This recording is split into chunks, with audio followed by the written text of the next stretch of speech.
अस्सलाम वालेकुम। मेरा नाम नबील शेख है। मैं ICAP का मेंबर हूं और बहैसियत मेंबर मैं आज अपनी CA कम्युनिटी से मुखातिब हूं। इस वीडियो के अंदर मैं एक छोटी सी रिसर्च आपसे शेयर करना चाहूँगा, लेकिन उससे पहले मैं एक डिस्क्लेमर देता चलूँ कि ICAP मेरी पहचान है और ICAP से मुंसलिक हर फ़र्द, हर मेंबर मेरे लिए काबिल एहतराम है।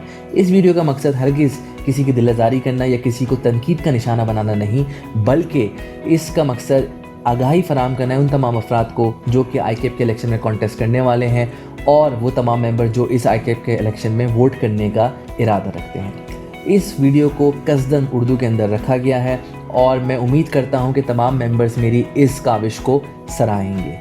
मैं ये भी बताता चलूं कि मेरा किसी भी कॉन्टेस्टिंग कैंडिडेट से किसी किस्म का कोई ताल्लुक़ नहीं है और इसके अलावा मैंने इस वीडियो के अंदर तमाम आरा उन तमाम मेंबर्स की कंपाइल करने की कोशिश की है जिन्होंने मुख्तलिफ सोशल मीडिया प्लेटफॉर्म या व्हाट्सएप ग्रुप के अंदर शेयर की। आइए स्टार्ट करते हैं अपने फर्स्ट पॉइंट से, जो कि है एग्ज़ाम पैटर्न और कोर्स आउटलाइन।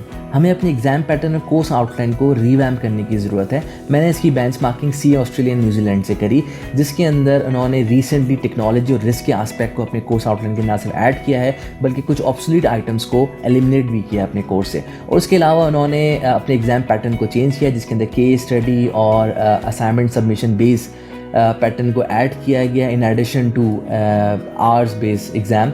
और इसके अलावा उन्होंने इसको फुली ऑनलाइन कर दिया है, यानी आप ना सिर्फ पोर्टल पे उनके इकोसिस्टम पे एक्सेस करके सब चीज़ें पढ़ सकते हैं बल्कि अपनी सबमिशन असाइनमेंट सबमिशन भी वहीं से कर सकते हैं और अपने एग्ज़ाम भी ऑनलाइन अटैम्प्ट कर सकते हैं। दूसरा सजेशन जो हमारे मेंबर ने दिया वो स्ट्रक्चरल रिफॉर्म का है, जिसके अंदर अपॉइंटमेंट ऑफ परमानेंट CO की है, जो कि काफ़ी ग्लोबल प्रैक्टिसेस में हमें मिलता भी है कि मुख्तलिफ इंस्टीट्यूट्स के परमानेंट CO होते हैं और वो इंडिपेंडेंटली एक्ट कर रहे होते हैं अपनी KPIs की बेस पर।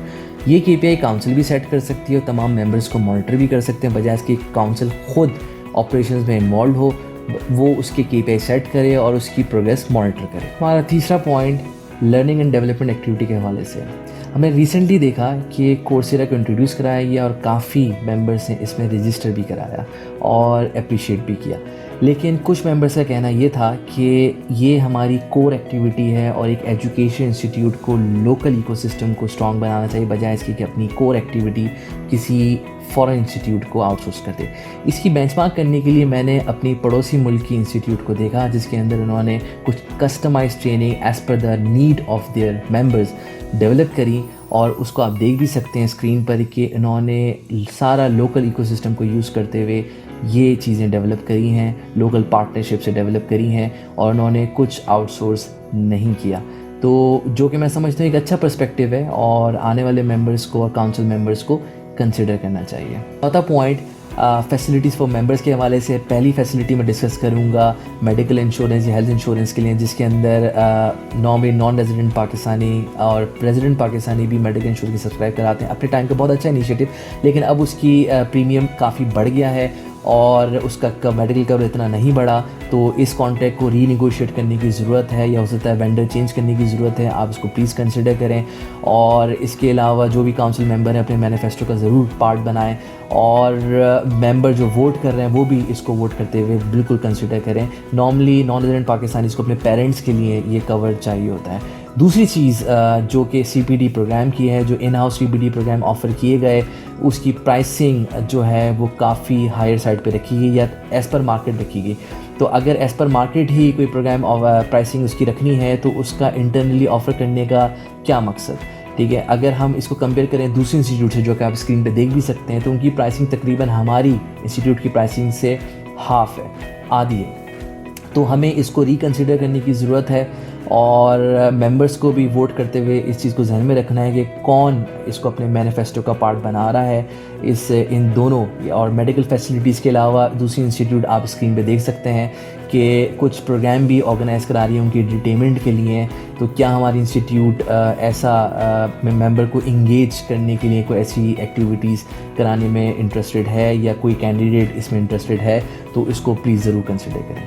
हमारा पांचवा पॉइंट एडॉप्शन ऑफ टेक्नोलॉजी के हवाले से, इसके अंदर हम मेंबर्स को इक्विप करने की बात नहीं कर रहे बल्कि हम बात कर रहे हैं adoption of technology with an ICAP कि ICAP अपने प्रोसेसेस को, यानी अगर जैसे QC रिव्यू है, क्या इसमें कोई ऑटोमेशन लेकर आया है या अभी तक मैनुअल ही फाइल्स रिव्यू हो रही हैं जो कि ICAP अपने मेंबर्स की या मेंबर फर्म्स की कंडक्ट करता है। तो इसके अलावा बहुत सारे प्रोसेसेस जिन से आपका वास्ता पड़ता है उसके अंदर आराम से ऑटोमेशन की जा सकती है और ICAP को इसको रिकन्सिडर करना है। और ज़ाहिर सी बात है ICAP को रिकन्सिडर का मतलब यानी जो लोग भी अपने मैनिफेस्टो को प्रेजेंट कर रहे हैं वो इसको अपने मैनिफेस्टो का पार्ट ज़रूर बनाएं और मेंबर्स वोट करते हुए इस चीज़ को ज़रूर कंसिडर करेंगे कौन कैंडिडेट ये चीज़ डिलीवर कर सकता है। 6 पॉइंट के अंदर हम इलेक्शन मैकेनिज्म डिस्कस करेंगे जिसमें मेंबर्स ने अपने डिफरेंट व्यूज़ डिफरेंट प्लेटफॉर्म पे शेयर करें और बड़े इंटरेस्टिंग व्यूज़ हैं। कुछ का कहना ये कि पॉलिटिकली एक्सपोज पर्सन को इलेक्शन क्या हमें कॉन्टेस्ट करने देना चाहिए क्योंकि 4 नॉमिनेटेड गवर्नमेंट नॉमिनेटेड लोग ऑलरेडी काउंसिल का पार्ट होते हैं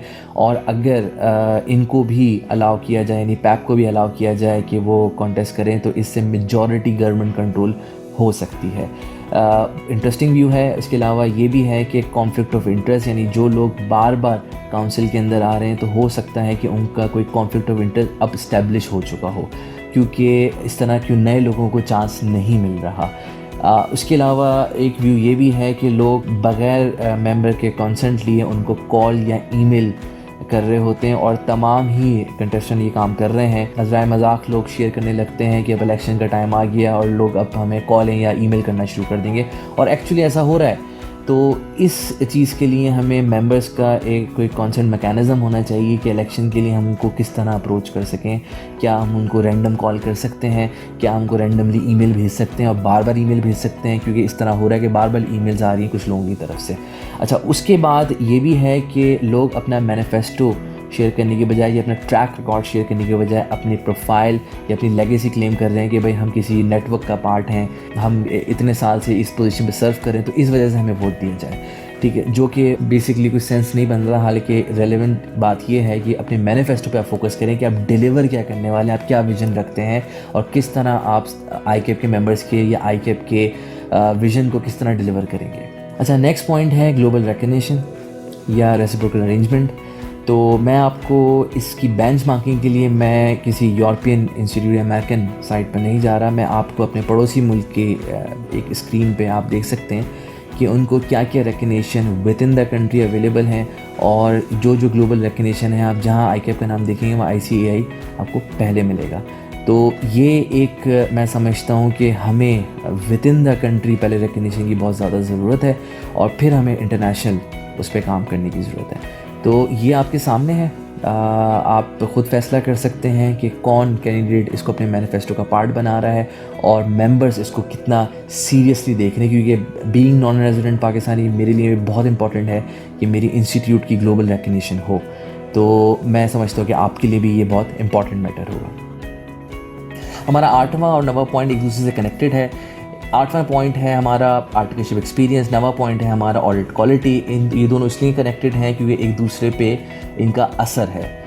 पहली बात मैं करता हूँ ऑडिट एक्सपीरियंस की ट्रैकिंग। मैंने इसकी बेंचमार्किंग के लिए UK में मेरे दोस्त मीर साहब होते हैं जो कि सीनियर मैनेजर के तौर पे एक बिग 4 नेटवर्क के अंदर अपने फ़राइज़ सर अंजाम दे रहे हैं। उनसे रब्ता किया, उन्होंने मुझे बताया कि इस क्वालिटी मैकेनिज्म को इंश्योर करने के लिए ICW 6 मंथली फॉर्म सबमिशन लेता है जिसके अंदर वो ये देखता है कि आपका लर्निंग आउटकम क्या है, पिछले 6 महीने में आपने क्या सीखा और इस तरह वो पूरे 3-3.5 साल के एक्सपीरियंस को ट्रैक कर रहा होता है। लेकिन इस तरह का कोई एक्सपीरियंस एटलीस्ट मेरे साथ तो नहीं हुआ था मेरी आर्टिकलशिप के दौरान। मैं समझता हूँ कि अगर ये अभी तक ICAP ने इंट्रोड्यूस नहीं कराया तो करवाना चाहिए और ताकि इससे ये इंश्योर हो कि जो बड़ी फर्म के लड़के हैं और जो छोटी फर्म के लड़के हैं उनके एक्सपीरियंस में कोई डिस्पैरिटी ना हो।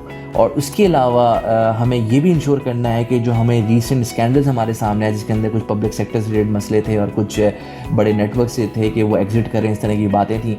तो इसको इंश्योर किया जाए कि क्या वाकई ऑडिट रिस्क बढ़ रहा है पाकिस्तान के अंदर और इसके लिए अगर वो बढ़ रहा है तो ICAP का क्या रोल होना चाहिए।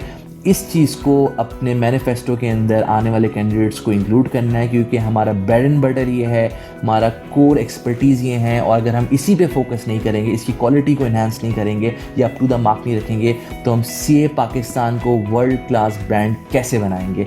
तो हमें इस चीज़ को अचीव करने के लिए अभी से उन कैंडिडेट्स को चुनाव करना है जो कि इस चीज़ को अचीव करने की सलाहियत रखते हों।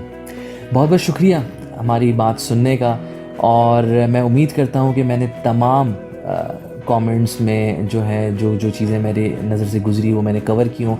अगर फिर भी मैं कोई इंपॉर्टेंट मैटर भूल गया हूँ या मिस कर गया हूँ तो प्लीज़ कमेंट सेक्शन के अंदर ऐड करें और हमें बताएं ताकि तमाम कंटेस्टिंग कैंडिडेट उसको देख सकें, वोटिंग मेंबर्स इसको देख सकें और समझ सकें कि हमें किस चीज़ की ज़रूरत है और क्या जो वो सिलेक्शन करने वाले हैं या जो भी डिसीजन लेने वाले हैं, क्या वो शख्स वो विज़न डिलीवर करने की सलाहियत रखता है या नहीं। बहुत बहुत शुक्रिया।